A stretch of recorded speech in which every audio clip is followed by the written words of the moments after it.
Nagsimula ang kwento ng mag-isang naglalakbay ang isang nakakaawa, talunan, at kasuklam-suklam na babae na nagngangalang Sakura Kuji sa isang bus sa hating gabi.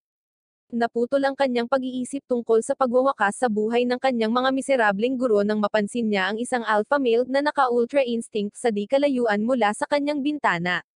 Tila lumalabas na ang gwapo na lalaki ay sinusunog ang mga aktwal na tao ng buhay na may asul na apoy. Dahil sa gulat nito, agad na inihinto ng dalaga ang bus at sinundan ang hindi pangkaraniwang tanawin. Gayunpaman, sa kanyang pagtataka, wala siyang nakita sa lugar nang siya ay dumating. Iniisip din ng lokal na opisyal ng pulisya na si Sakura ay labis na nakainom, matapos siyang i-ghost ng kanyang kasintahan. Kinaumagahan, ang ating babae na si Sakura ay nagpapakita sa ilang mga baguhan sa kanyang mga kasanayan sa fire martial arts sa dojo. Pagkatapos ay pumunta siya sa kanyang paaralan, kung saan, tila, siya ay crush ng lahat at sikat sa pagiging tila kamukha ni Catherine Bernardo. Pagkatapos ay nakatagpo ni Sakura ang kanyang matalik na kaibigan, si Ava, na isang mahiyain ngunit medyo blonde. Pagkatapos noon ay binati nilang dalawa ang kanilang guro sa klase, si Miss Kanda. Nagpapakilala ni Miss Kanda sa kanila, at pagkatapos ay pinakilala sa kanila ang isang bagong transfer student na nagngangalang Rei Ohami. Ang lahat ng iba pang mga babae ay kinikilig sa bagong alpha male na estudyante, ngunit may ibang iniisip si Sakura.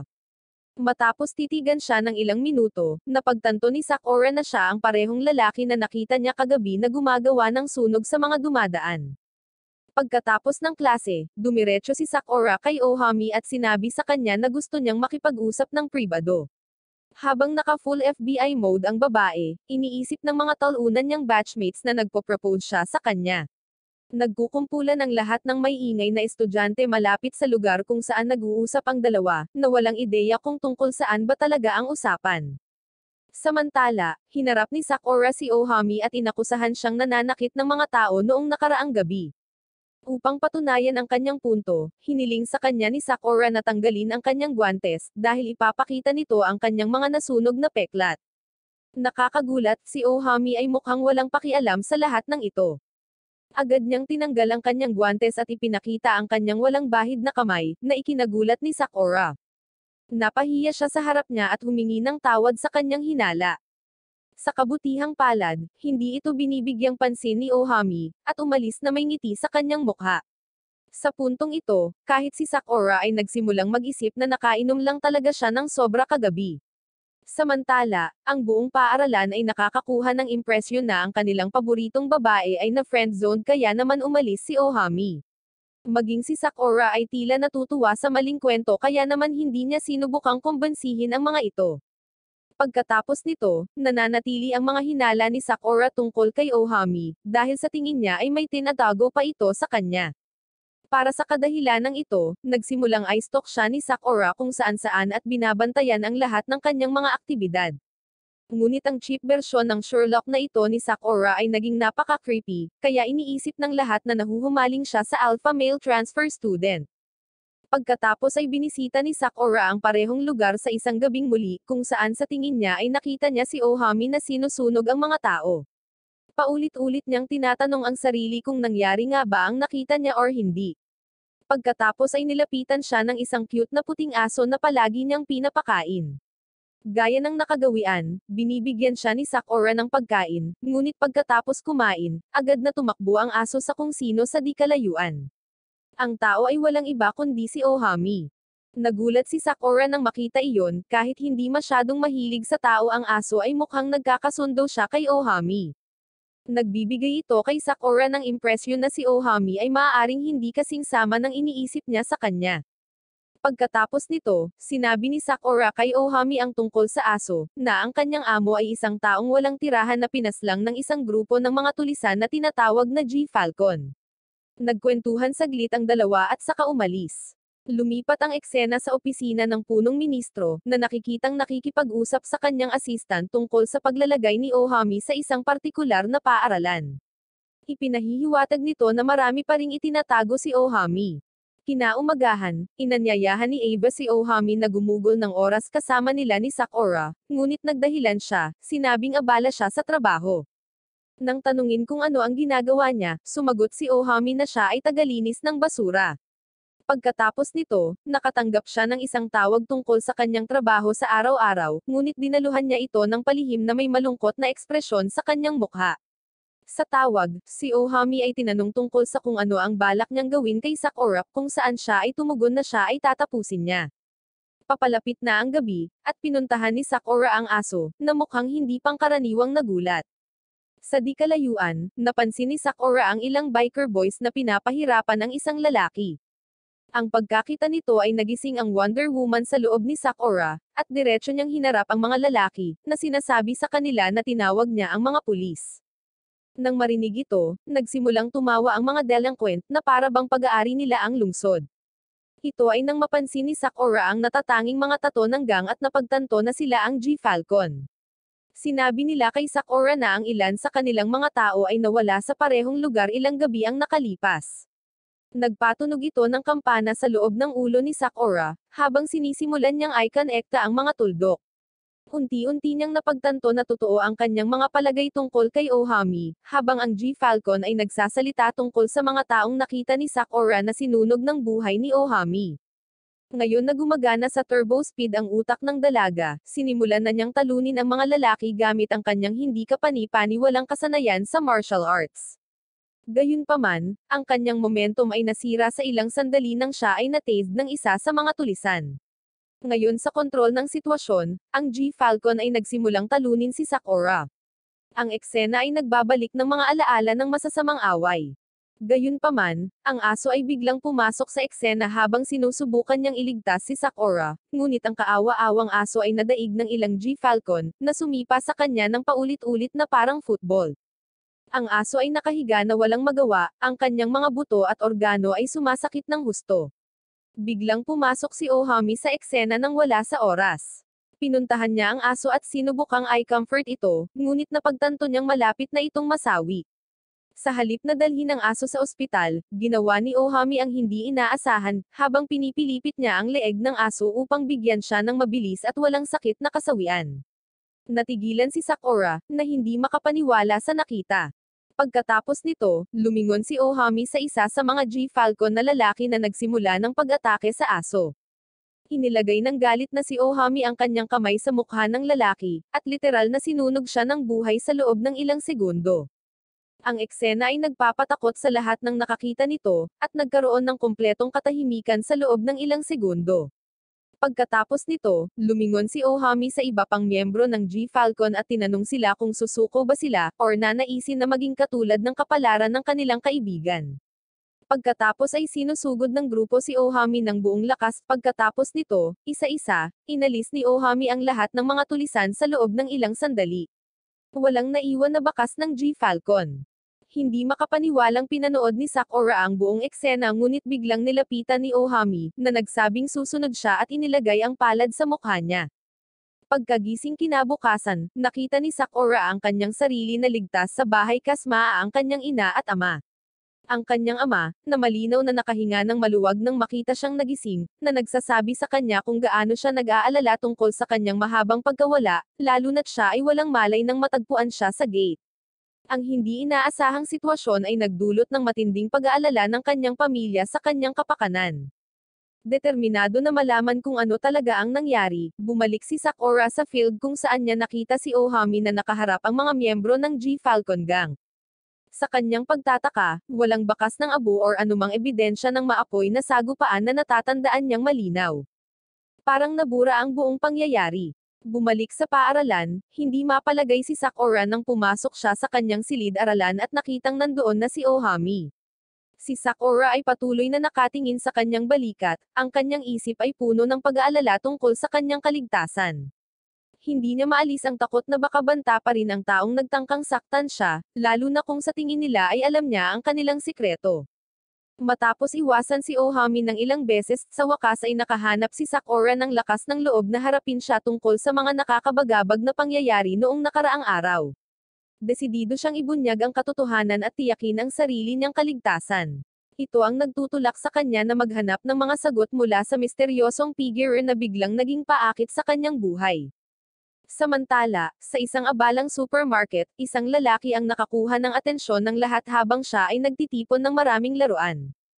Tuwang-tuwa niyang sinabi na ang mga larwang ito ay Nyanmaru mula sa isang misteryosong makina, na nag-iiwan sa mga nakapaligid sa kanya na parehong mausisa, at nalilito sa kanyang kakaibang pag-uugali. Nang umalis ang lalaki sa tindahan, nakatanggap siya ng isang misyon.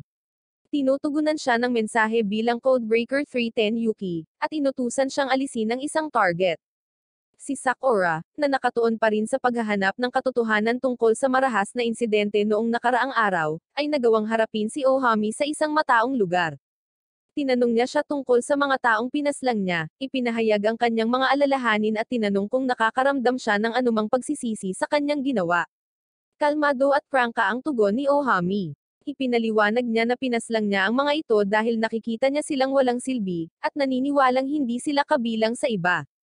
Hinihimok siya ni Sakura na isipin ang mga resulta ng kanyang mga aksyon, iginiit na hindi niya trabaho ang maghatid ng hustisya. Si Ohami, gayunpaman, ay tumugon sa mga pakiusap ni Sakura na tila walang pakialam at pakiramdam ng higit na kahusayan. Kumpiyansa niyang sinasabi na siya ay kakaiba, na hindi maaabot ng batas na nakikita ang kanyang sarili bilang isang taong kumikilos sa labas ng mga limitasyon nito. Ayon kay Ohami, hindi siya maaaring hatulan ng batas dahil siya ay umiiral sa labas ng mga hangganan nito. Iginiit niya na personal niyang tungkulin ang maghatid ng sarili niyang anyo ng hustisya, isang bagay na hindi maiaalok ng batas. Sa paggawa nito, kinilala ni Ohami ang kanyang sarili bilang isang codebreaker, isang taong naninirahan sa isang mundo kung saan hindi na nalalapat ang mga karaniwang tuntunin at hangganan ng lipunan. Tiyak na bagong panghalip iyon na idaragdag sa aming listahan. Ang kanyang pag-aangkin ng pagiging lampas sa balangkas ng batas ay nagdaragdag sa nakakabagabag na katangian ng kanyang karakter na nag-iiwan kay Sakura na mas nalilito. Binabalaan ni Sakura si Ohami na kung magpapatuloy siya sa pagpaslang, patuloy siyang susundan para ihinto ang anumang pinsala. Ngunit tumugon si Ohami ng isang nakakatakot na tawa, at pagkatapos ay naglakad patungo sa isang kalapit na gusaling gawa sa salamin. Sa isang dampilang, nababasag na niya ang salamin sa hindi mabilang na piraso.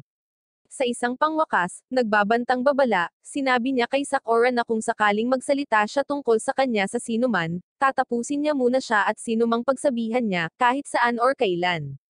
Nilinaw niya na hindi siya nito mapipigilan. Ang pagtatagpo ay nag-iwan kay Sakura sa gulat at takot. Si Sakura, na labis na nanginginig sa kanilang pagkikita kay Ohami, ay umuwi at nakahiga sa kama, hindi mapigil ang isipin ang sinabi nito. Ang kanyang nakakagigil na mga salita, at ang kanyang hindi mapigil ang kapangyarihan ay mabigat sa kanyang isipan. Samantala, naglalakad si Ohami sa isang tulay nang makatanggap siya ng tawag, nagtatanong kung tinapos na niya si Sakura.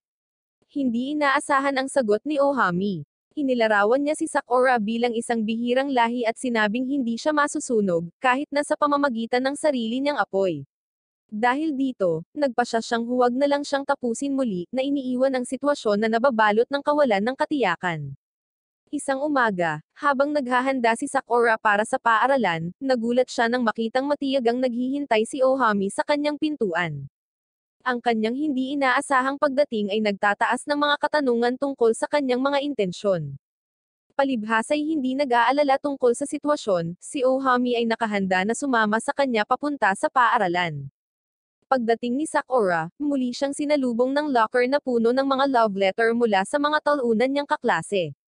Tiyak na mababala si Bugoy na koy-koy sa pag-uugali ng mga talunan na ito, ngunit ngayon, may bagong twist. Sinabi ni Sakura kay Aven na pinili niyang maglakad papunta sa paaralan kasama si Ohami araw-araw. Ang balitang ito ay nagdudulot ng isang kawili-wiling pagbabago sa pang-araw-araw na gawain ni Sakura, at pumukaw sa pagkamausisa ng kanyang mga kaklase. Tunay na masaya si Ava para kay Sakura, iniisip na sa wakas ay nakahanap na siya ng pag-ibig. Si Ava ay nag-aalok ng kanyang pinakamahusay na pagbati, na hinihikayat si Sakura na pahalagahan ang kanyang bagong pagiging malapit kay Ohami at hinihiling kay Ohami na alagaan siyang mabuti. Wala pa rin silang kamalay-malay na sinabi ito ni Sakura dahil gusto niyang bantayan si Ohami sa lahat ng oras. Biglang, sinubukan ng isang kapwa-estudyante na salakayin si Ohami mula sa likuran dahil sa paninibugho sa pagnanakaw kay Sakura. Walang pag-aalinlangan, humakbang si Sakura sa harapan ni Ohami, hudyat na ang sinumang gustong manakit sa kanya ay kailangang dumaan muna sa kanya. Ang tanging dahilan kung bakit ginagawa ito ni Sakura ay dahil sigurado siyang mapriprito ang lalaki kapag iniinis pa niya si Ohami. Habang naglalakad sila ng magkasama, nakasalubong nila si Fujiwara, isa sa mga junior student ni Sakura, na mukhang excited na makita siya. Gayunpaman, may napansin si Ohami sa mga mata ni Fujiwara at mabilis na ipinatong ang kamay nito sa ulo nito, na nagpapahiwatig ng mas malalim na koneksyon or nakabahaging kasaysayan na hindi pa nabubunyag. Nang maglaon, naghihintay si Ohami sa rooftop ng paaralan at nakatanggap ng tawag na nagtuturo sa kanya na alisin ang ilang mga tao. Matapos ay end ang tawag, nakita niyang papalapit si Sakura.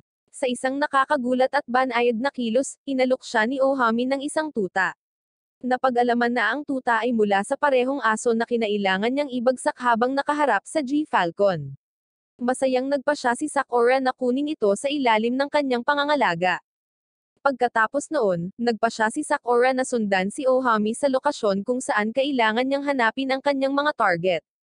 Ngunit habang papalapit sila sa eksena, nakaramdam si Sakura ng tumataas na pakiramdam ng pagkabalisa. Napansin niya ang mga pulis na naruroon, nakikisalamuha sa mismong mga tao na dapat nilang hulihin. Gulat at dismayado, pinapanood ni Sakura ang mga pulis na hindi inaasahang nakikipagtulungan sa mga kriminal na dapat nilang alisin. Walang pag-aalinlangan, mabilis na kumilos si Ohami, sinunog ang lahat ng mga kriminal at walang iniwang buhay. Nasaksihan ng walang awa na pagkilos na ito, hinarap ni Sakura si Ohami, ipinahayag ang kanyang pagkabigla at hindi pagsang-ayon sa kanyang mga pamamaraan. Iginiit niya na hindi siya dapat basta-basta papaslang ng mga tao sa kalooban, at dapat mayroong mas makataong paraan upang mahawakan ang sitwasyon. Bilang tugon, ipinagtanggol ni Ohami ang kanyang mga aksyon, na sinasabi kay Sakura na ang kanyang mga salita ay hindi makakarating or makakapagpabago sa mga taong ito, at kung minsan ang tanging paraan upang harapin sila ay sa pamamagitan ng paggamit ng kanyang matitinding pamamaraan. Ang mga pagkakaiba sa moral at etika sa pagitan ni Sakura at Ohami ay napakalinaw sa puntong ito. Sinubukan ni Sakura na intindihin si Ohami, niyakap siya at sinabing naiintindihan niya kung bakit siya nakikipag-away, ngunit si Ohami, na matatag sa kanyang mga paniniwala, ay itinulak siya palayo at sinuntok siya sa tiyan, na nagpapahina sa kanya.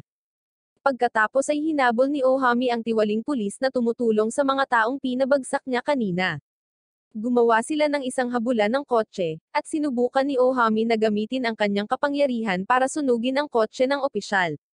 Gayunpaman, ang sitwasyon ay tumatagal ng hindi inaasahang pagliko nang biglang magpakita ang isang helicopter, at ang isa pang codebreaker, si Tuki, ay lumabas.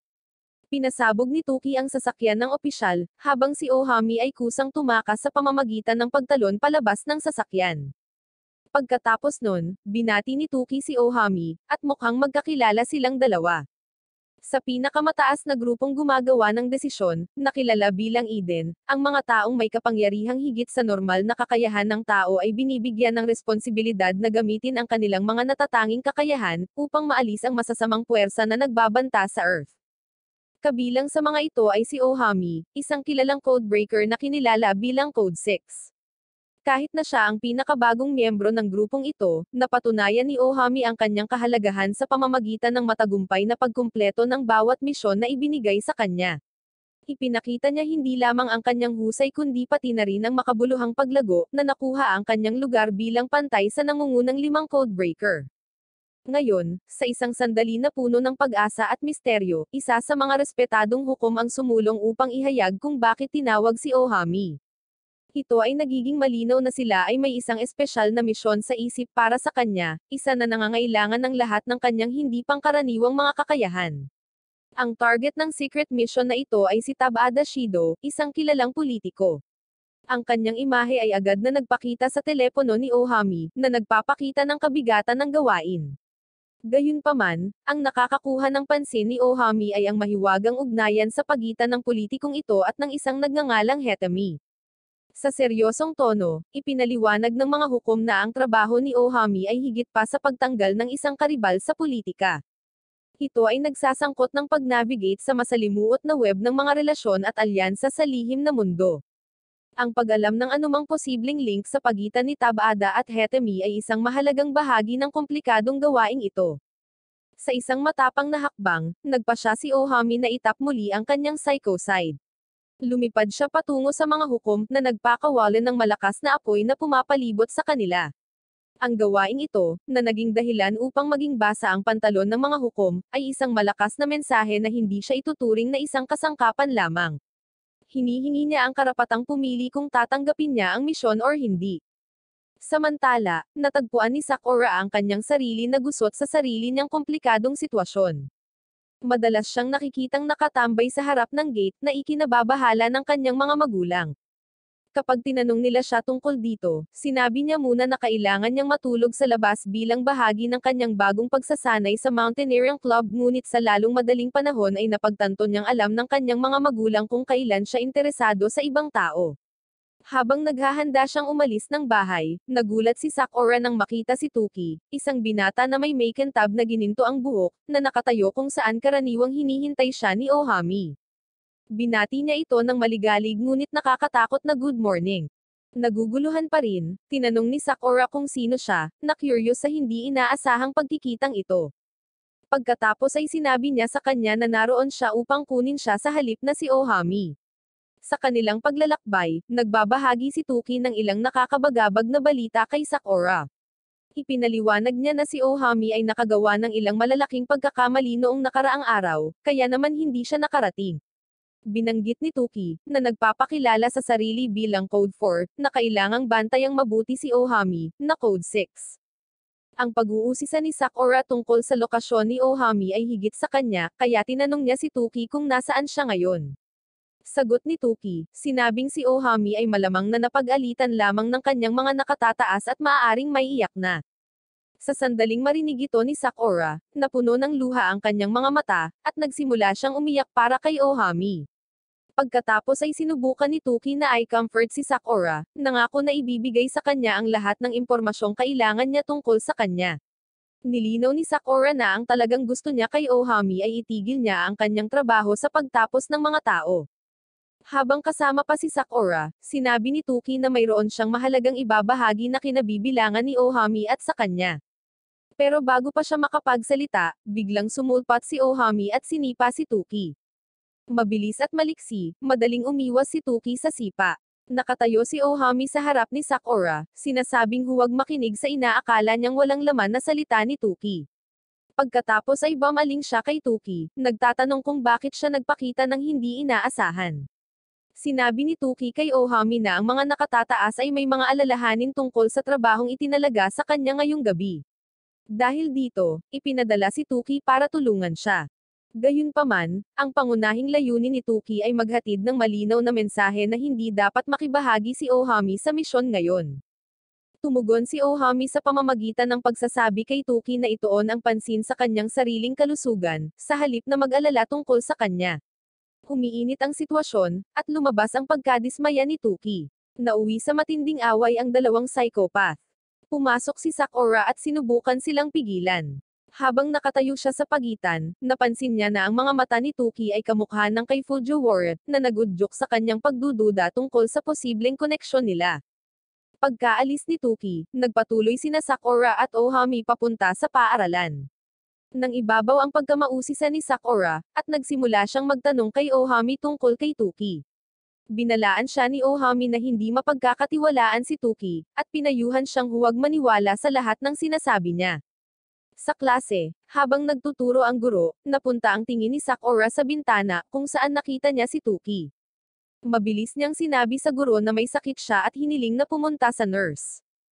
Sa halip na pumunta sa opisina ng nurse, nagpasya siyang tanungin si Tuki kung bakit siya nasa paaralan nito.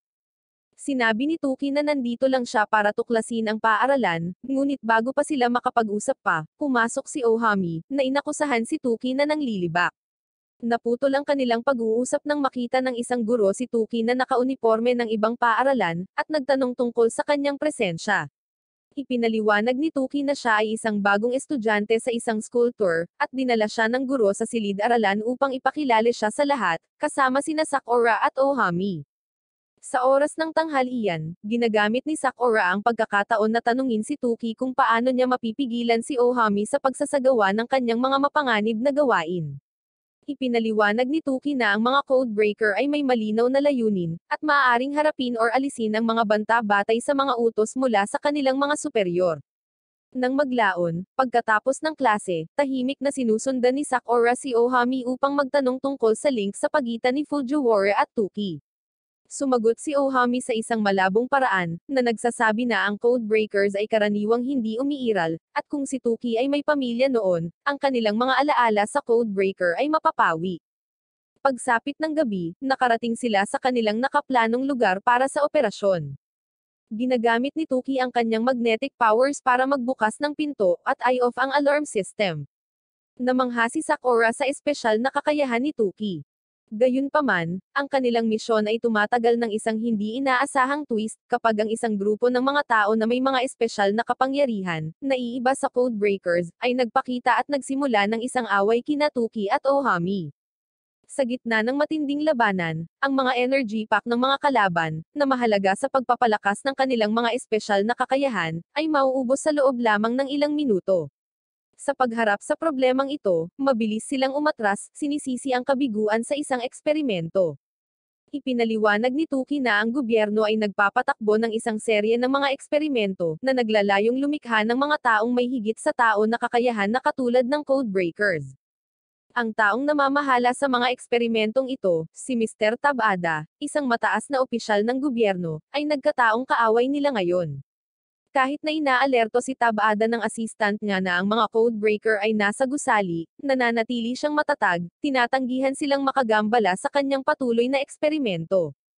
Habang si Ohami, Tuki, at Sakura ay patungo sa kanilang target, si Tuki ay nagpahayag ng isang bagay na nakakagulat kay Sakura. Sinabi niya sa kanya na ang kanilang trabaho ay konektado din sa gobyerno, partikular sa punong ministro. Si Sakura ay natigilan sa balitang ito, dahil ang ideya ng punong ministro na sangkot sa kanilang sitwasyon ay nagpamangha sa kanya. Nang tuluyang nabuksan ni Sakura ang pinto sa silid ng eksperimento, natigilan siya sa isang nakakasakit na eksena.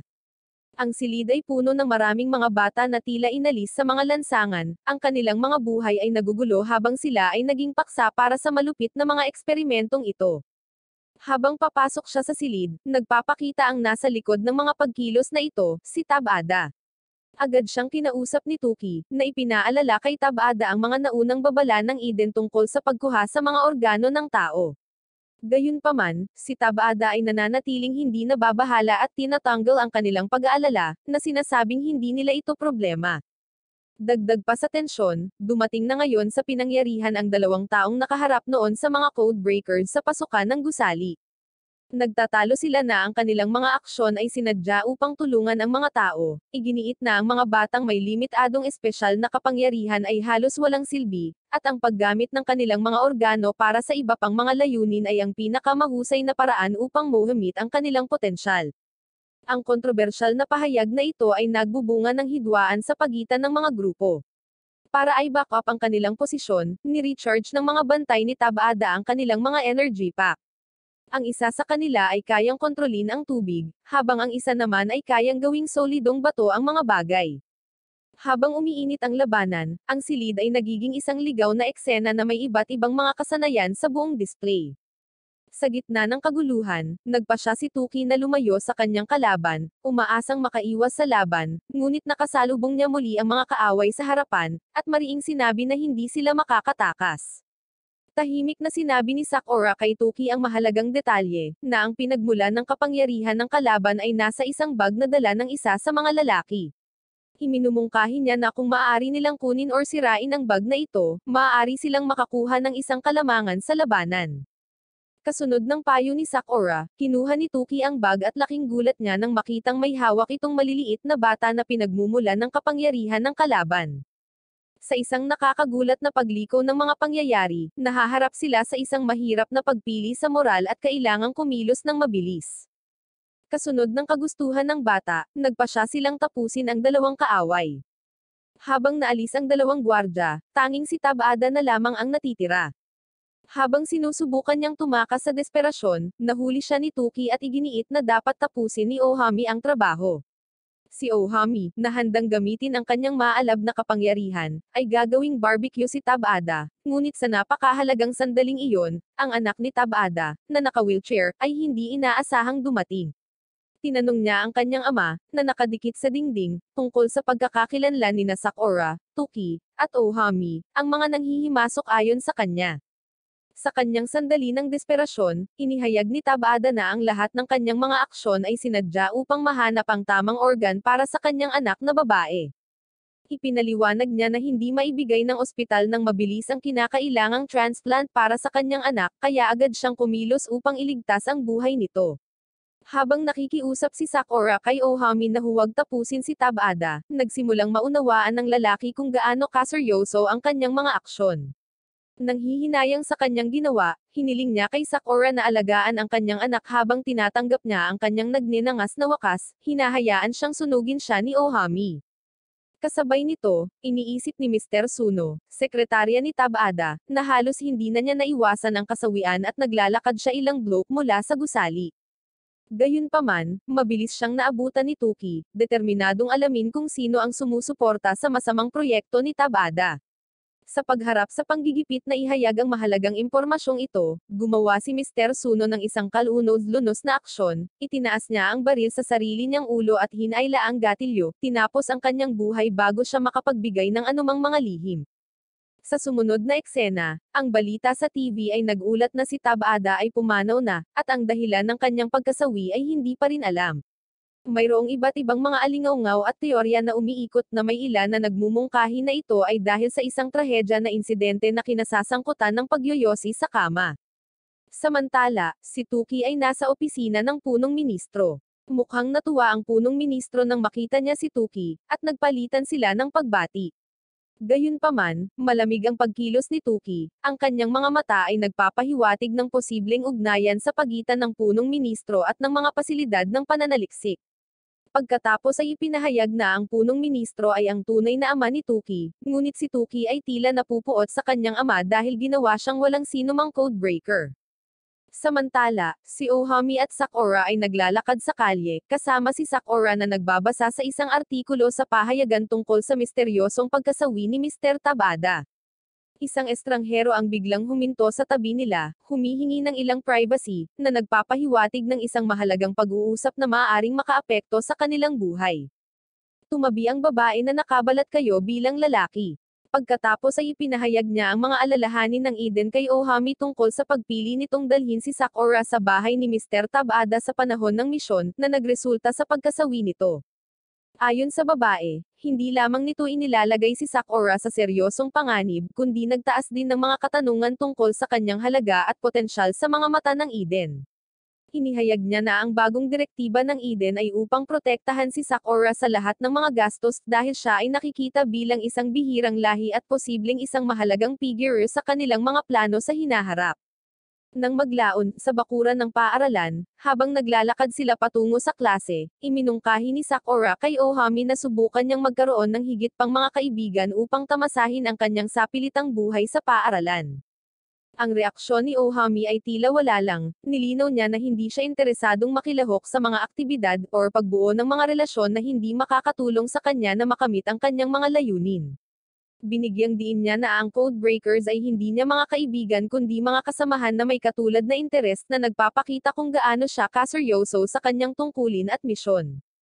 Pagdating ni Ohami sa paaralan, ang kanyang mga kaklase, sa pangunguna ni Ava bilang presidente ng klase, ay nag-organisa ng isang welcome party para sa kanya.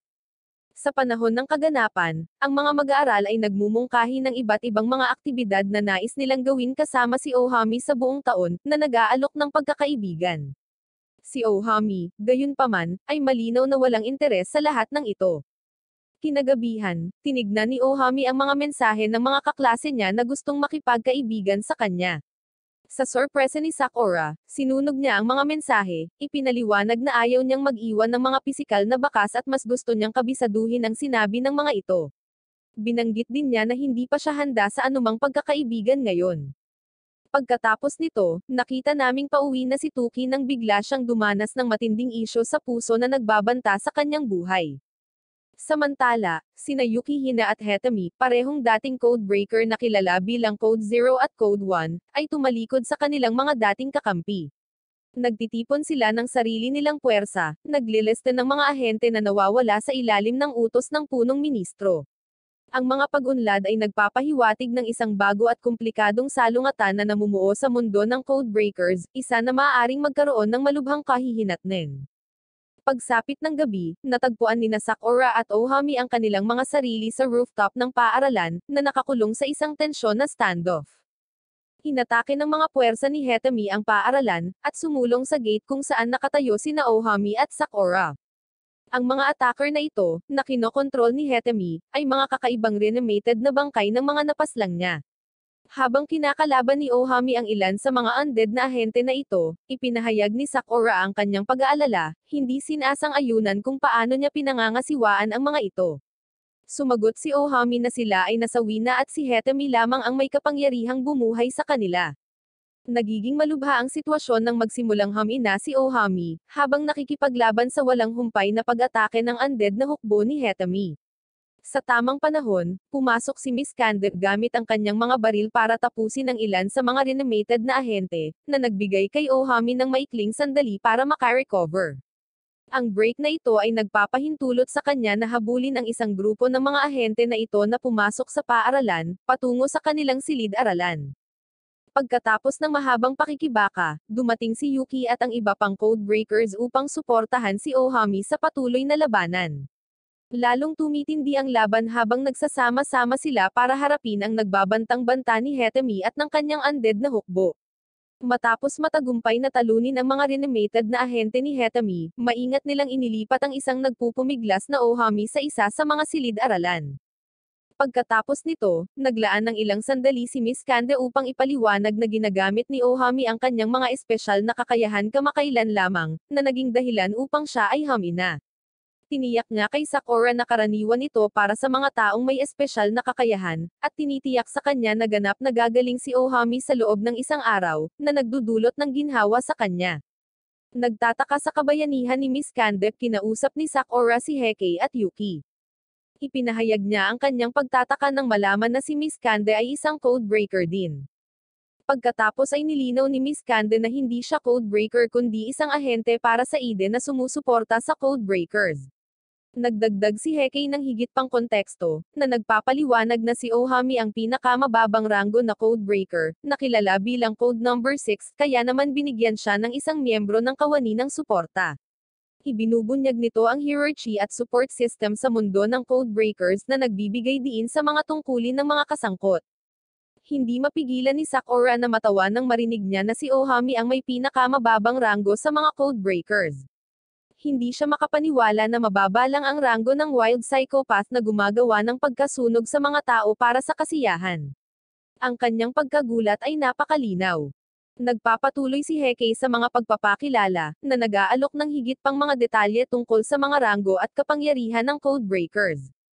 Ipinaliwanag niya na si Yoki ay Code 3 at may kahangahangang kakayahang kontrolin ang tunog, na ginagawa itong parehong nababaluktot at malakas na kasanayan. Kilala si Tuki bilang Code 4, na nagpapahiwatig na mayroon din siyang kakaibang talento na tiyak na magiging mahalaga habang umuunlad ang mga bagay-bagay. Pagkatapos ay inanunsyo niya na siya ang Codebreaker 2. Bukod sa kanyang mga espesyal na kakayahan, gumaganap din siya bilang isang hukom para sa iba pang mga codebreaker, na nagpapakita na siya ay may mahalagang papel sa mga operasyon ng grupo. Si Sakura, na ngayon ay curious, ay nagtatanong tungkol sa Code 5 at Code 1, iniisip kung nariyan pa sila. Sumagot si Heikei na nakilala na niya ang Code 5, at biglang naalala ni Sakura ang misteryosong babae sa motorbike. Magtatanong na sana siya tungkol sa pagkakakilanlan ni Code 1 nang sumabat si Miss Kande, na nagmumungkahi na lumipat sila para panatilihing ligtas si Ohami. Ang talakayan tungkol sa mga nawawalang codebreakers ay itinigil habang nakatuon sila sa kaligtasan ni Ohami. Nag-aalala para sa kanyang kapakanan, iminumungkahi ni Sakura na dalhin si Ohami sa kanyang tahanan para sa proteksyon. Gayunpaman, ipinahayag ni Miss Kanda ang kanyang mga alalahanin tungkol sa mga panganib ng naturang hakbang. Alam na alam niya ang mga panganib ng kanilang sitwasyon, kung saan ang mga banta ay maaaring magpakita ng hindi inaasahan mula sa lahat ng panig. Bilang tugon, ipinakita ni Sakura ang kanyang determinasyon. Mahigpit niyang ipinaalala kay Miss Kande na kilalang kilala niya ang kanyang tahanan, na may banayad na pagbabaluktot tungkol sa kanyang maimpluwensyang ama at sa kanyang mahigpit na seguridad. Ang kumpiyansa ni Sakura ay nagbibigay sa kanila ng katiyakan na kailangan nila upang magpatuloy sa kanilang plano. Magkasama, nagpasya silang dalhin si Ohami sa tahanan ni Sakura kung saan matatanggap niya ang pangangalaga at proteksyon na kailangan niya upang makarecover. Pagkarating sa bahay ni Sakura, ibinahagi ni Miss Kanda ang isang nakakaintriga na lihim sa grupo. Ipinahayag niya na siya ay anak ng pinuno ng grupong Kizakura Group, isang makapangyarihang organisasyon ng Yakuza sa Japan. Ang mga magulang ni Sakura ay nagtanong tungkol kay Ohami at sa iba pa. Nang hindi ibinunyag ang alinman sa mga pagkakakilanlan ng Codebreakers, ipinaliwanag ni Miss Kande na nakipaglaban si Ohami upang protektahan siya at ang iba pang mga estudyante sa paaralan noong araw na iyon. Hinalok ng mga magulang ni Sakura si Ohami at ang kanyang mga kaibigan na manatili sa guest room. Kinagabihan, nakipag-usap si Hekei sa medyo nababalisa na si Tuki. Nagbibigay siya ng mahalagang impormasyon, na nagpapaliwanag na ang grupong umatake sa kanila kanina ay nahati sa dalawang paksayon, na ang isa ay pinupuntirya si Ohami at ang isa ay hinahabol si Miss Kanda. Pinaghihinalaan niya na ang paghihiwalay na ito ay maaaring binalak ni Hetami, na nagmumungkahi na ang ultimong layunin ni Hetami ay maaaring talunin si Ohami. Pagkatapos nito, dumating ang Code 5 na ipinadala ng Eden sa bahay ni Sakura upang tulungan silang harapin ang inaasahang pag-atake ni Hetami. Pagsapit ng gabi, sinimulan ni Hetami ang kanyang pag-atake. Nang tanungin tungkol sa kanyang mga motibo, nilinaw ni Hetami na ang kanyang laban ay hindi laban sa Codebreakers kundi laban sa Eden, na naghahayag ng isang makabuluhang katotohanan tungkol sa kanyang tunay na mga layunin. Habang abala ang mga Codebreaker sa pakikipaglaban kay Hetami, lihim niyang ipinadala ang Code 1 upang dukotan ang punong ministro at pagkatapos ay umalis kapag tapos na ang trabaho, matagumpay na niloloko ang lahat. Ang mga intensyon ni Hetami ay nagsimulang patunayan na mas baluktot pagkatapos ng pagkilos na ito. Ang aming grupo ng Codebreaker ay nalulula sa pagkakasala at pagkadismaya, sinisisi ang kanilang sarili sa pagkahulog sa bitag na itinakda ni Hetami. Inamin nila na naisakatuparan ni Hetami ang kanyang plano ng walang kamali-mali, iniwan silang nalinlang at walang kaalam-alam. Si Tuki, gayunpaman, ay kumuha ng isang hindi inaasahang posisyon, na nagmumungkahi na hindi nila dapat subukang iligtas ang punong ministro. Inaalarma nito ang Code 5 na mahigpit na sumasalungat sa ideya ni Tuki, na nagpapaalala sa lahat na ang punong ministro ay kanyang ama rin. Sa kabila nito, naninindigan si Tuki sa kanyang desisyon at tumanggi na maging bahagi ng anumang plano sa pagsadyap na iniwan ang grupo sa hindi pagkakasundo. Ang pagkakaisa ng grupo ay nagsimulang gumuho, at ang isang pakiramdam ng kawalan ng pag-asa ay lumalaki sa loob nila habang silang lahat ay nagpupumilit na manatili sa parehong pahina. Samantala, ang labis na paggamit ni Yoki sa kanyang mga kapangyarihan ay humantong sa isang hindi inaasahang resulta, dahil siya ay naging isang pusa, isang side effect ng pagtulak sa kanyang mga kakayahan ng masyadong malayo. Pagkatapos ng face-off kay Hetami na nagdulot ng pinsala sa ilang miyembro ng security clan ni Sakura, pinasalamatan ng ama ni Sakura ang grupo para sa kanilang matapang na pagsisikap na protektahan ang clan mula sa pag-atake ni Hetami. Pagkatapos ay naglaan siya ng ilang sandali upang ipaliwanag kung sino si Hetami, at ang kanyang mahalagang papel sa mga Codebreakers. Ibinahagi niya na si Hetami ay Codebreaker 1 at ang kanyang amo ay ang punong ministro mismo. Gayunpaman, 3 taon na ang nakalilipas, si Hetami ay misteryosong nawala, na nagdulot ng maraming tsismis. Inakala ng ilan na siya ay nasawi, habang ang iba ay nahulaan na siya ay naglalakbay. Sa sorpresa ng lahat, si Hetami ay bumalik kamakailan, na nagdulot ng kaguluhan saan man siya magpunta. Idinagdag niya na noong panahon niya sa Codebreakers si Hetami ang pinakamalakas sa kanila. Ang dahilan sa likod ng kanyang pagdukot sa punong ministro ay nagmumula sa isang malalim na pagnanais na maghayganti, na nagdulot sa kanya sa gayong mga limitasyon.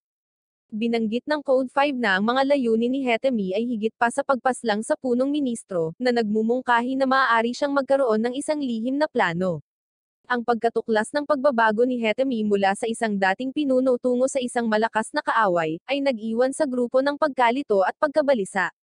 Nagpupumilit silang unawain kung ano ang maaaring mangyari upang tumalikod sa kanila si Hetami at maghayganti sa punong ministro. Samantala, ang mga magulang ni Sakura ay may taos-pusong pag-uusap tungkol sa kinabukasan ni Sakura at ang mga hindi alam na mangyayari. Nang hindi nila nalalaman, nakikinig si Ohami, sabik na malaman ang tungkol sa kanilang mga alalahanin at pangarap para kay Sakura. Pagkatapos nilang mag-usap at umalis sa silid, kinuha ni Ohami ang pagkakataong tumingin sa isang lumang photo album ni Sakura. Habang sinusuri niya ito, nakita niya ang mga larawan ni Sakura bilang isang bata. Bigla niyang napagtanto na ampon si Sakura. Sa pagnanais na makasigurado, malumanay niyang tinanong si Sakura tungkol sa pag-aampon sa kanya, at hayagang kinumpirma niya ito. Ang bagong impormasyong ito ay nagpapalalim sa pag-unawa ni Ohami sa nakaraan ni Sakura, at sa wakas ay nagsimula siyang magkaroon ng isang malambot na lugar para sa kanya. Kalaunan ay hinailan ng ama ni Sakura si Ohami sa tabi upang ikwento kung paano nila natagpuan si Sakura, na bagong panganak na puno ng dugo, na inabandona sa kanilang pintuan. Ang nakakatakot at nakakabagabag na pangyayaring ito ay lubos na nakaimpluwensya sa buhay ni Sakura, na humantong sa kanyang matinding takot sa kasawian at sa kanyang pangangailangang protektahan ang mga nabubuhay. Ipinahayag ng ama ni Sakura ang kanyang matinding pag-aalala at pangangalaga sa kanya. Inamin niya na alam nilang lalabas ang katotohanan ito, at bilang mga magulang, dedikado silang suportahan siya. Hiniling niya kay Ohami na tulungang panatilihing ligtas si Sakura, na itinatampok kung gaano nila ito kamahal at tapat sa kanya. Lumipat ang eksena kay Sakura, na nadurog kapag nakita niya ang paghihirap ng mga miyembro ng security clan na tumatanggap ng pangangalagang medikal. Si Ohami, alpha male gaya ng dati, ay kinumfort siya, sinasabi sa kanya na huwag tumutok sa negatibo. Pananagutan niya ang nangyari at sinabing kung sino man ang dapat sisihin, dapat ay siya iyon. Literal na ito ang unang pagkakataon na nagpakita ng anumang damdamin ang lalaki na ito. Hinihikayat ni Ohami si Sakura na manatiling matatag sa kabila ng mga kamakailang pangyayari, na nagpapaalala sa kanya na ang pagkawala ng pag-asa ay mabibigo ang mga naniniwala sa kanya. Ang mga miyembro ng clan ay ganap na sumusuporta sa pananaw ni Ohami, na nangakong tatabi sa kanya at paprotektahan siya kung babalik si Hetami. Pagkatapos nito, iniisip ng mga codebreaker kung paano naging kaaway si Hetami mula sa pagiging kaibigan. Nahihirapan silang unawain ang kanyang mga dahilan. Upang malutas ang isyu, nagpasya silang maghiwalay at hanapin ang alinman sa punong ministro or si Hetami, umaasang matuklasan ang katotohanan. Kasabay nito, hinarap ni Miss Kanda ang mga executive member sa lab ng wika ng paaralan. Siya ay nabalisa at nalilito tungkol sa hindi sinabi na si Sakura ay isang bihirang lahi. Ipinaliwanag ng mga executive na wala silang tiwala sa kanya dahil sa past connection niya kay Hetami. Gayunpaman, mariing itinatanggi ni Miss Kanda ang anumang katapatan kay Hetami at ipinahayag ang kanyang pagkadismaya, determinadong patunayan ang kanyang pangako sa mga codebreaker at sa kanilang misyon. Samantala, ang Code 5 na kilala rin bilang Uji, ay nakikipag-usap kay Heki. Sa kanilang pag-uusap, nagsimulang magduda si Uji kay Heki, sa pag-aakalang maaaring natulungan niya si Hetami sa kanyang mga plano. Lumalabas na tama siya tungkol sa kanya, at si Heki ay talagang isang taksil pumanig kay Hetami. Nang maramdamang isisiwalat ni Uji ang kanyang mga intensyon tungkol kay Hetami, naging maingat si Heki. Biglang nasurpresa ni Heki si Uji sa pamamagitan ng pag-atake sa kanya, hinuli siya ng walang pagbabantay. Ang hindi alam ni Heki na si Yoki na naging pusa ay tahimik na pinapanood ang lahat. Pagkatapos ng pag-atake, nilapitan niya si Sakura at sinabi sa kanya na hiniling ni Ohami na makita siya. Sumama siya sa kanya, ngunit ilang sandali lang, napagtanto niyang dinala siya ni Heki kay Hetami. Pagkatapos ay ibinunyag ni Heki ang katotohanang hindi siya kakampi. Gayunpaman, ang tunay na intensyon ni Heki at ang layunin ng pagpupulong na ito kay Hetami ay nananatiling hindi malinaw, na iniwan si Sakura sa isang walang magawa at nalilitong estado. Sa ibang lugar, si Ohami ay nasa lansangan pa rin na walang kapagurang naghahanap ng mga pahiwatig tungkol kay Hetami, nang makatanggap siya ng tawag mula kay Miss Kanda. Sinabi niya sa kanya ang tungkol sa isang pagsabog na nangyari sa isang partikular na lokasyon, at pinaghihinalaan niya na maaaring sangkot si Hetami. Ang pagsabog ay ikinasugat ng 24 na katao, at ang insidente ay nasa buong balita. Samantala, sa lihim na lugar kung saan dinala si Sakura at ang punong ministro, kinausap ni Hetami si Sakura.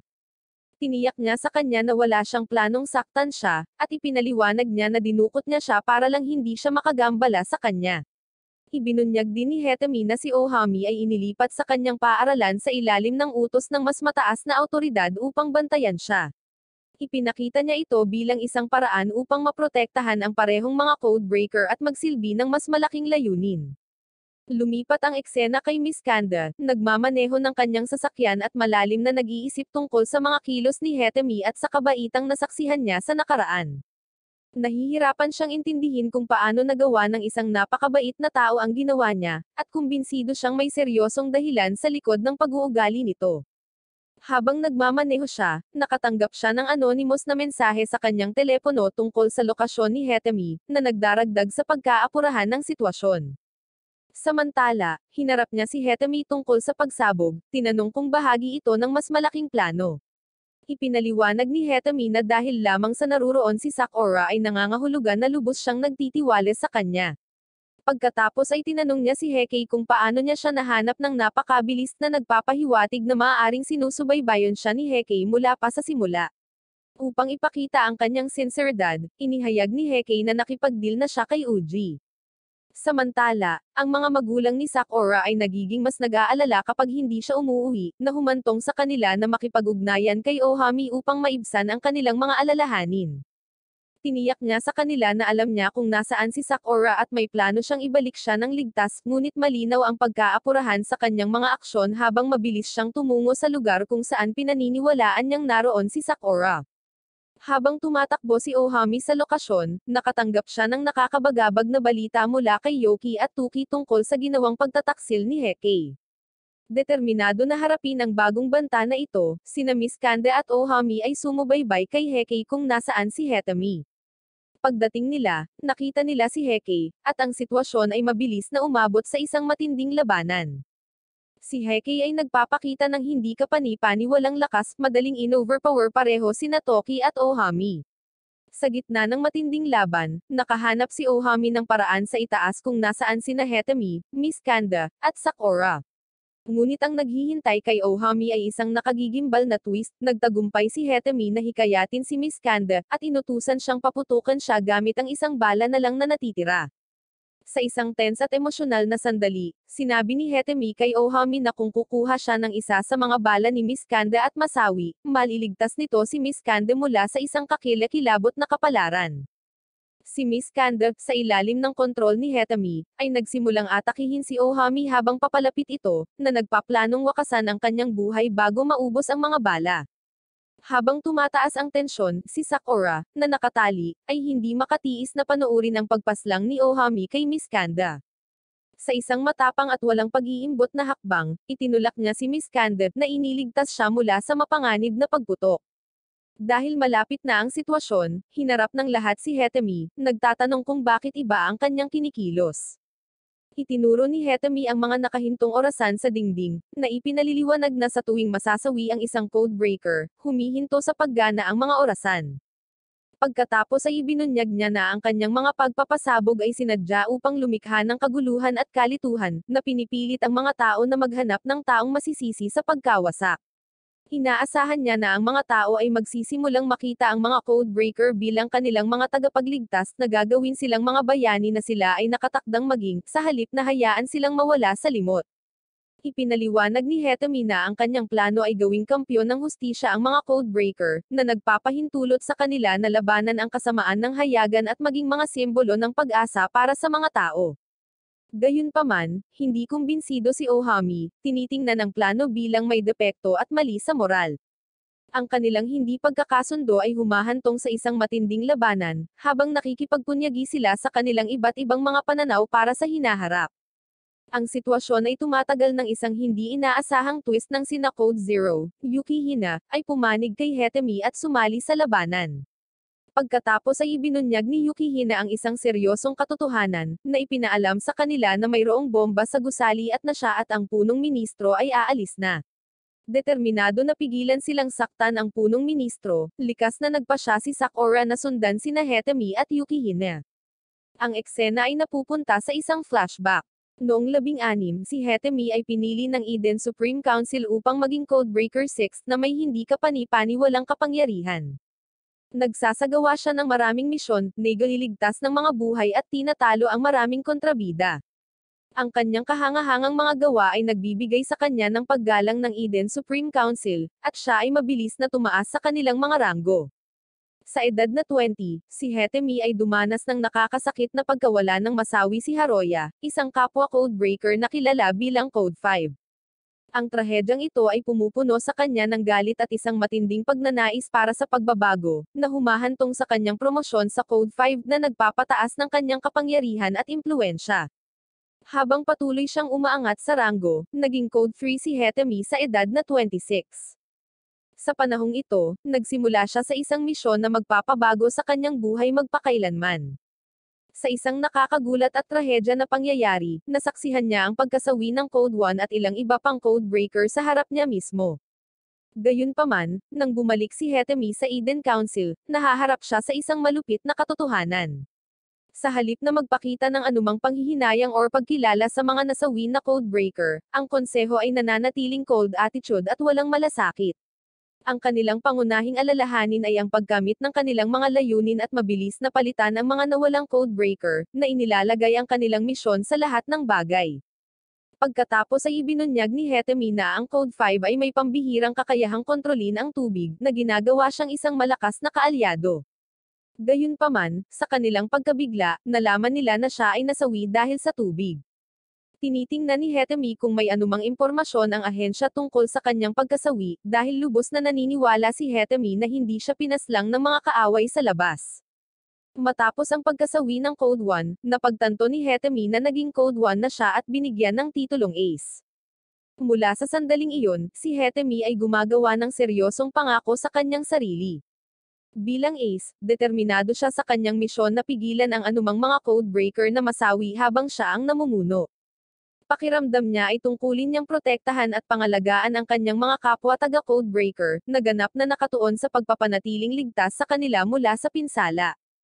Sa kanyang tungkulin bilang Ace, naninindigan si Hetemi bilang isang malakas at maaasahang pinuno sa mga codebreaker, na ginagampanan ang mahalagang gawain ng pagtiyak ng kanilang kaligtasan. Nagsisilbi siyang gabay na liwanag sa loob ng grupo, palaging binibigyang diin ang kahalagahan ng pag-iingat sa kanilang mga kasama, at pagpigil sa anumang mas nakakasakit na mga pagkalugi. Sa panahon ng kanyang mga talakayan kay Ohami, habang pinamumunuan ang mga codebreaker, ibinahagi ni Hetemi ang malalim na paniniwala na nagbigay inspirasyon sa kanya na sumali sa kanilang mga hanay. Ipinaliwanag niya na ang kanyang likas na instincts ang nagtutulak sa kanya na ipagtanggol ang mga mahihina, at itaguyod ang mga batas ng bansa, na kadalasang hindi napapansin. Sinabi ni Hetemi kay Ohami na patuloy niyang ipaglalaban ang mahina at walang magawa hanggang sa kanyang huling hininga. Siya ay lubos na kumbinsido na ang mga espesyal na kakayahan na taglay nila ay ibinigay sa kanila upang tulungan, at protektahan ang mga hindi kayang protektahan ang kanilang sarili. Pinapanatag niya si Ohami, sinabi na kahit masawi siya, hindi dapat mag-alala si Ohami tungkol sa kanya dahil lagi siyang mabubuhay sa kanyang puso. Bilang tugon, binalaan ni Ohami si Hetemi na babalik ang lalaking muntik nang sirain ang lahat ng mga codebreaker. Hinikayat niya si Hetemi na tipunin ang mga codebreaker upang harapin nilang lahat ang banta na ito ng sama-sama at ibagsak ang lalaki. Pagkatapos ng isang matinding labanan, nakontrol ni Hetemi ang kapangyarihan ng lalaki, na pinilit na ibaling ang sarili niyang kakayahan laban sa kanyang sarili, na humahantong sa pagkasawi ng lalaki. Habang tinitingnan ni Hetemi ang mga nakalap na codebreakers, nakaramdam siya ng malalim na katatagan. Iniisip niya sa kanyang sarili na malamang na natagpuan na niya ang koponan na hindi hahayaang masawi ang mga codebreaker ng walang kabuluhan. Sa paglipas ng panahon, si Hetemi ay patuloy na sumilalim sa mga misteryong nakapalibot sa codebreakers at ang kalunod-lunos na wakas na nangyari ng marami sa kanila. Sa paghuhukay niya sa mga lihim na ito, natuklasan niya ang isang nakakagambalang katotohanan: mas madalas na ginagamit ng isang codebreaker ang kanilang natatanging kakayahan, mas mataas ang posibilidad na mawala ang kanilang pakiramdam sa sarili sa paglipas ng panahon. Ang pagkawalang ito ay nabubuo hanggang sa huli itong humantong sa kanilang kasawian, isang kalunod-lunos na kapalaran na tinatawag na Code End. Nang matuklasan ni Hetemi ang malagim na katotohanan ito, napuno siya ng galit, nagtatanong kung bakit itinatago ng Eden Council ang napakahalagang impormasyon mula sa kanila. Ang kanyang pasya na protektahan ang buhay ng mga codebreakers, lalo na ang mga kabataan at mahina, ay nagiging mas malakas. Dahil sa bagong determinasyong ito, nagpa siya si Hetemi na harapin ang punong ministro, humihingi ng mga sagot at hustisya, hindi lamang para sa mga bata kundi pati na rin sa lahat ng codebreakers. Ang eksena ay bumalik sa kasalukuyan, kung saan dinala ni Hetemi ang punong ministro sa isang mataas na lugar na matayog sa ibabaw ng lungsod, at mula sa namumunong posisyon na ito, hinarap niya ang buong bansa sa pamamagitan ng isang live na broadcast. Inihayag ni Hetemi na naglagay siya ng maraming bomba sa buong bansa, na naglagay sa buhay ng humigit kumulang 50,000 mamamayan, kabilang ang punong ministro, sa matinding panganib. Nagbabala siya na walang paraan upang makatakas sa malagim na sitwasyong ito, na naglalagay ng anino ng takot sa buong bansa. Ang misyon ay umabot sa kritikal na punto, at si Hetemi ay nagtakda ng isang mahigpit na 1 oras na deadline para sa tagumpay nito. Gayunpaman, sa natitira na lamang na 46 na minuto, ang mga unang bombang itinanim ni Hetemi ay sumabog, na nagdulot ng maraming casualty sa mga mamamayan ng Japan. Ang gravity ng sitwasyon ay nagiging mas malinaw. Sina Yoki, Tuki, at Ohami, ang mga natitirang codebreaker, ay nagkakaisa upang harapin ang mabigat na gawain ng paghahanap at pagpapatigil ng mga natitirang bomba na nakakalat sa buong Japan. Ginagamit ni Yoki ang kanyang espesyal na kakayahan upang manipulahin ang tunog, na tinutulungan silang matukoy ang mga posibleng lokasyon ng bomba. Mabilis na naging maliwanag na si Hetemi ay nagtago ng napakaraming bomba sa buong bansa, na nagpapakita ng isang malaking hamon para sa codebreakers na may humigit kumulang 1,000 na bomba na hindi pa rin nakikita. Sa paglipas ng oras, ang sitwasyon ay nagiging mas desperado. Samantala, ang ama ni Sakura, na nag-aalala ng labis upang mahanap ang kanyang anak na babae, ay humingi ng tulong sa ilang mga teknisyan upang matunten ang kanyang kinaroroonan.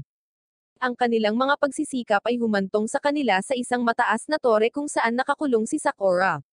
Gayunpaman, sa lalong madaling panahon na pagtanto nila na mayroon ding bomba sa lokasyon ni Sakura, na ginagawang lubhang mapanganib ang anumang pagtatangka sa pagsadyap at nagdaragdag ng isa pang layer ng kahirapan upang maabot siya ng ligtas.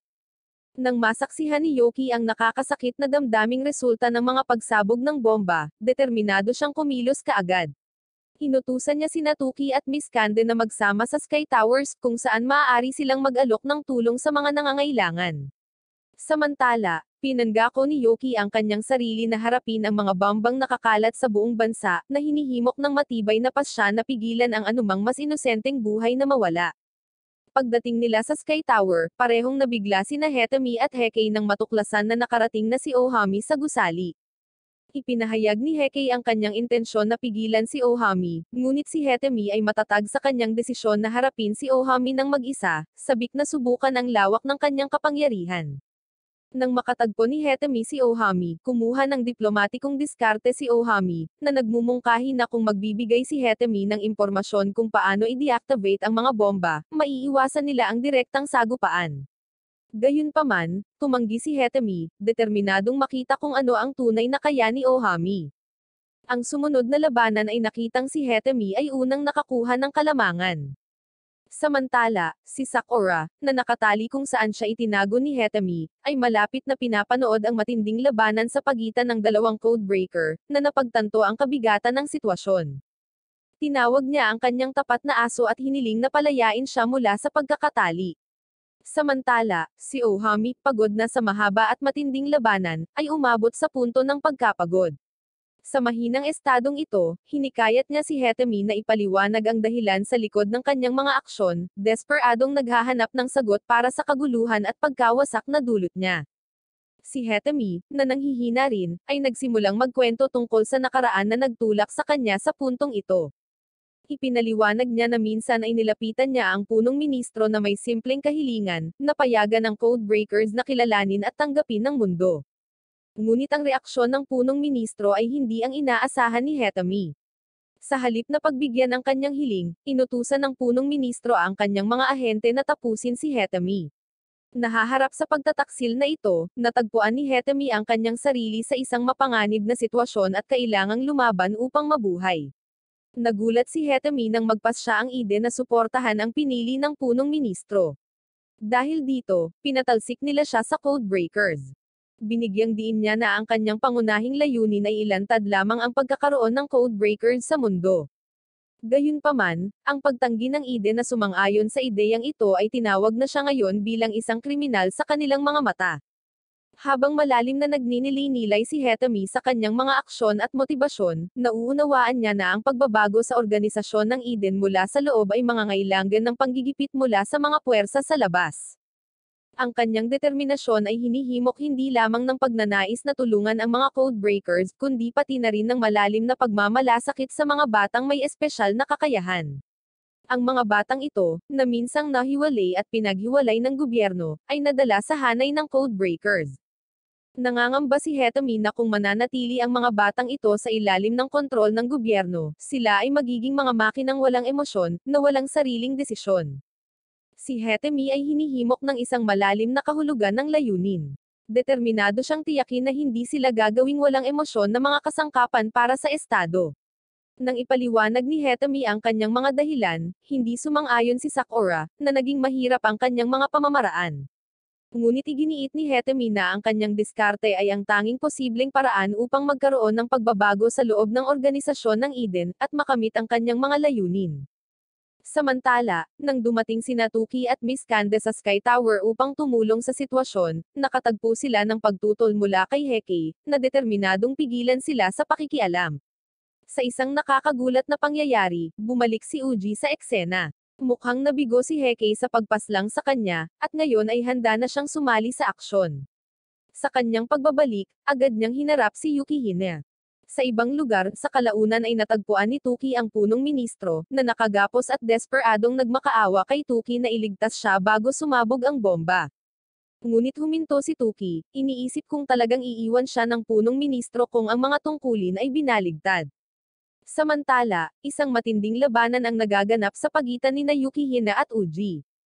Inakusahan ni Uji si Yukihime bilang dahilan kung bakit nilalabanan sila ni Hetami, na nagpupumilit na paniwalaan kung paano maaaring magbago ng husto ang dating mabait na Hetami.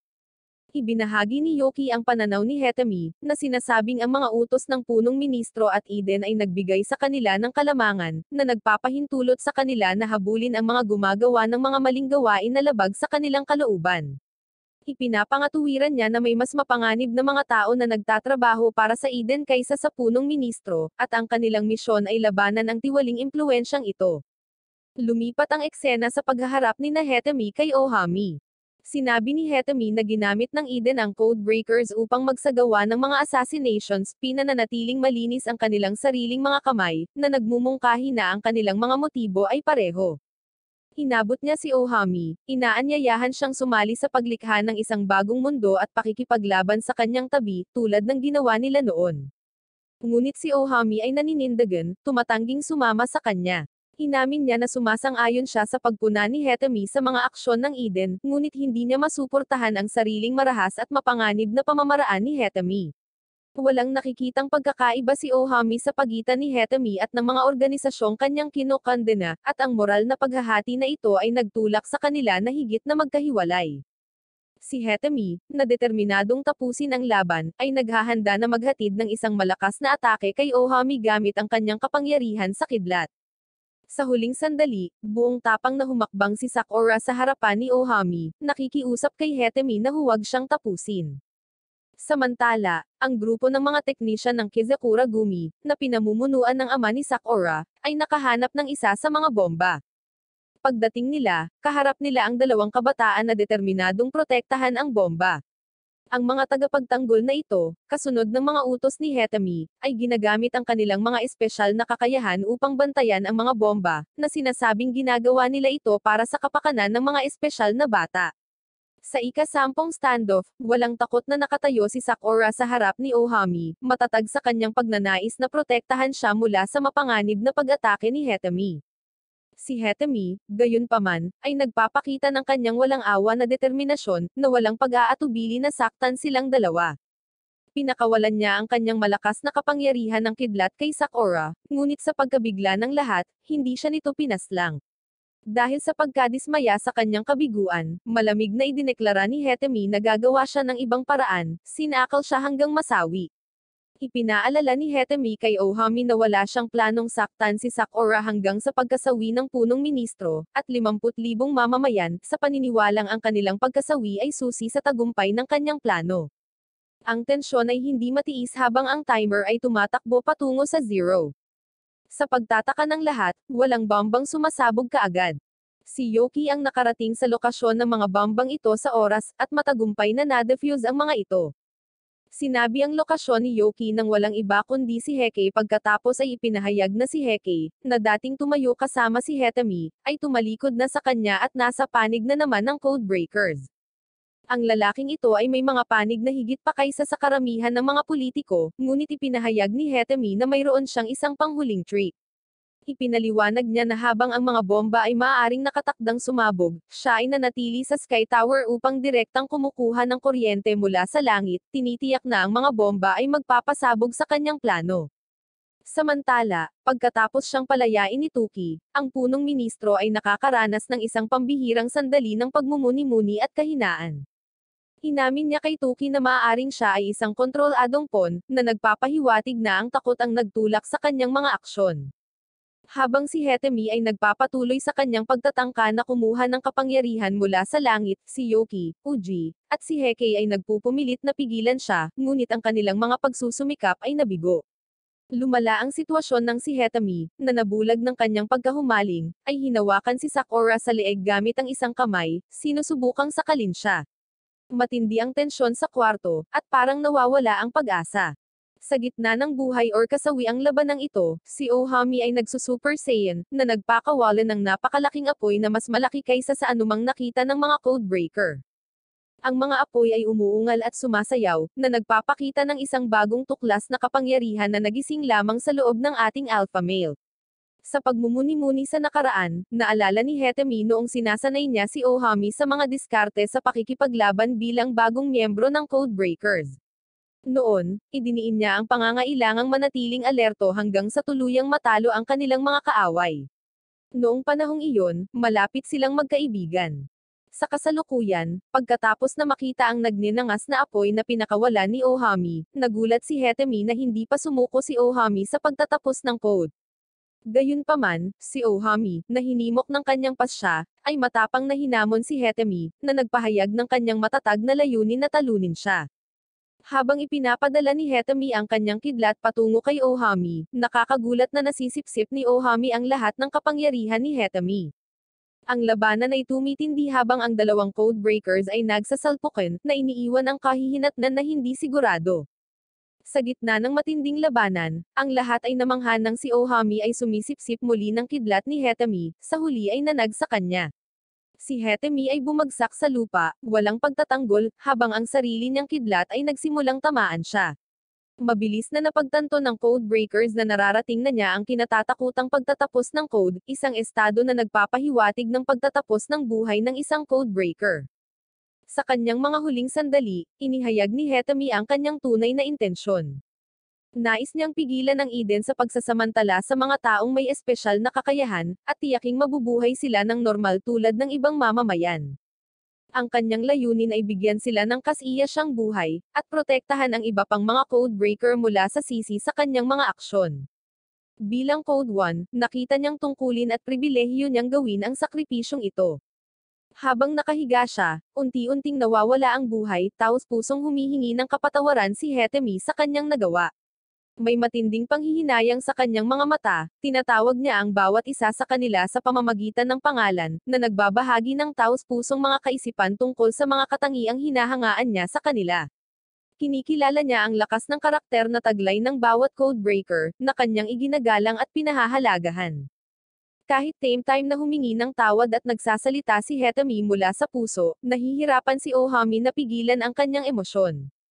Tinanong niya ng malakas kung bakit hinayaan ni Hetemi na matalo siya ng ganoon kadali, nahihirapang unawain kung paano naging kalaban niya ang mentor at kaibigan na dati niyang nakilala. Namumuo ang mga luha sa kanyang mga mata habang dinadala sa kanya ang bigat ng sitwasyon. Sa pamamagitan ng kanyang mga luha, patuloy na ipinahayag ni Ohami ang kanyang pagkalito at pagkadismaya, na naghahanap ng mga sagot upang ipaliwanag ang biglaang pagbabago ni Hetami.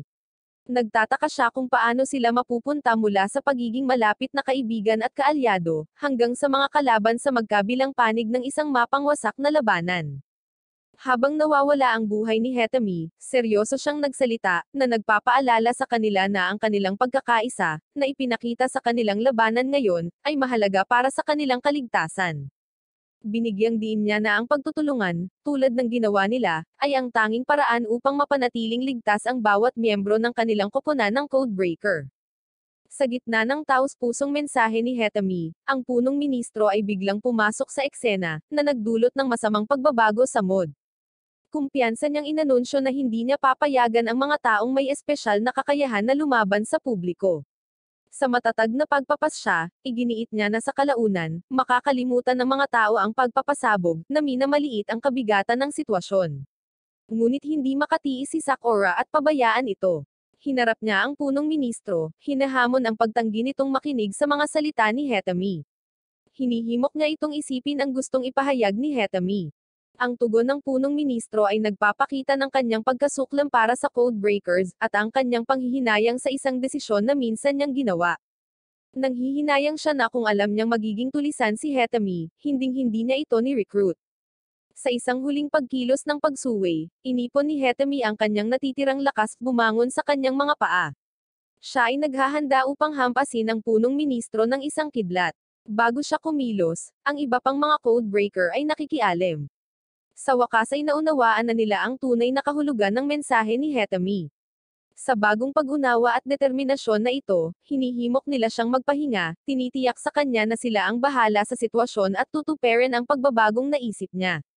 Ang mga huling salita ni Hetami ay sumasalamin sa kanyang pagtanggap sa paglago at pagbabagong dinanas ng mga Codebreaker. Napagtanto niya na kailangan nilang mag-evolve sa kanilang sarili, kahit na hindi niya ito nakita noong una. Sa kanyang pagpanaw, nag-iiwan siya ng isang legacy na magpakailanman nagag-abay sa Codebreakers sa kanilang paglalakbay tungo sa pagtubos at hustisya. Sino ang naghihiwa ng sibuyas at tila nakakaiyak na? Sa susunod na eksena, si Heke at ang punong ministro ay may tapat na pag-uusap sa kotse ng punong ministro. Inihayag ng punong ministro na dati niyang binalak na ilagay si Ohami laban kay Hetami, bilang isang paraan upang subukan ang tunay na potensyal ni Ohami.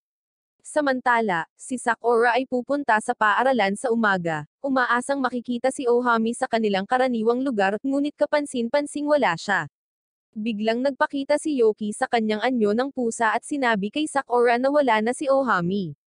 Nangangako siyang tutulungan siya kung may kailangan siya at pagkatapos ay umalis. Pagkatapos ay biglang nagpakita si Uji at inalok si Sakura na sumakay papunta sa paaralan. Sa daan, sinabi ni Uji sa kanya na lahat ng Codebreaker ay may iba't ibang trabaho na nakatalaga sa kanila. Sinabi rin niya kay Sakura na papunta na si Ohami sa susunod niyang assignment bilang Codebreaker. Pagkatapos ay pinasalamatan ni Sakura si Uji para sa pagsakay, at pumunta sila sa kani-kanilang mga landas. Umalis na rin sina Uji at Tuki kaya mag-isa na lang si Sakura. Iniisip niya kung paano nawala si Ohami at alam niyang maaaring hindi niya ito makikita ng ilang sandali, ngunit naaalala niya ang lahat ng mga kamanghamanghang bagay na ginawa niya at ng iba pang mga Codebreaker para sa mundo. Naiintindihan niya na marami silang ginawa ng walang sinasabi, at iniligtas nila ang kanyang buhay. Iniisip niya sa kanyang sarili na lagi silang nasa puso't isipan niya. Napakaraming nagagawa ng Codebreakers para sa mundo, kahit na hindi alam ng mundo na sila ay mga bayani.